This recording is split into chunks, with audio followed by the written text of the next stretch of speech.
we're working on figuring out how to feed all these markets so they don't have to wait so long. The bottom line is as we start kicking off all these Ultimate Fighters in these other countries, it's going to open up, you know, the floodgates for a lot more fighters, and guys are going to need a lot more experience.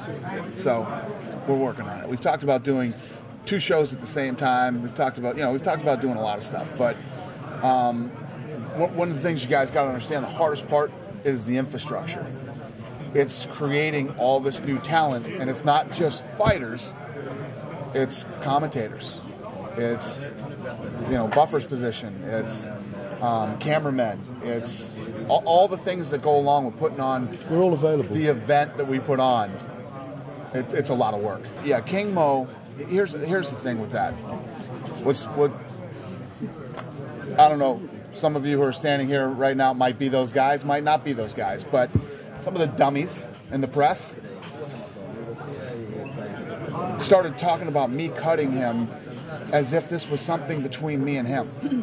What people have to understand, this is way bigger than me and him. Okay, first of all, this guy is an unlicensed fighter.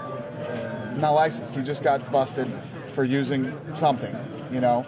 Again, everybody has their due process. He will have his day before the commission. He went before the commission, and they said, we're suspending you for 9 months, and he got whatever was handed down to him, okay? Now, he has to go before the Nevada State Athletic Commission again before he can get licensed.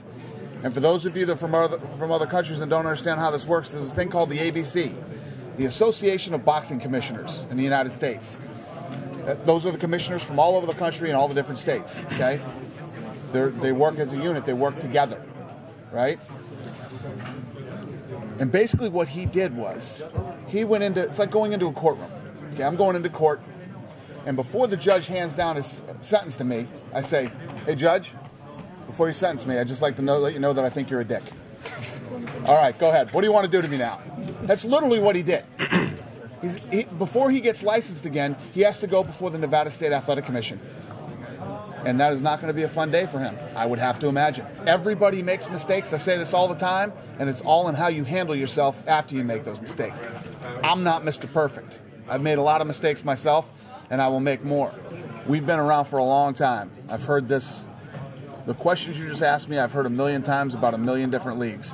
And, yeah, we'll see what happens with us in the Super Fight League. Well, let me ask you this. I'm going to ask you a question. You can answer this question yourself, okay?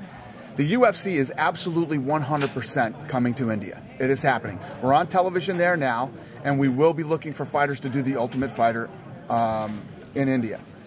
So if anybody over in India, you know, that is considered talented or whatever, do they want to fight in the Super Fight League or do they want to fight in the UFC? That's up to them. You know, we'll be going over there and we'll be putting together the same show.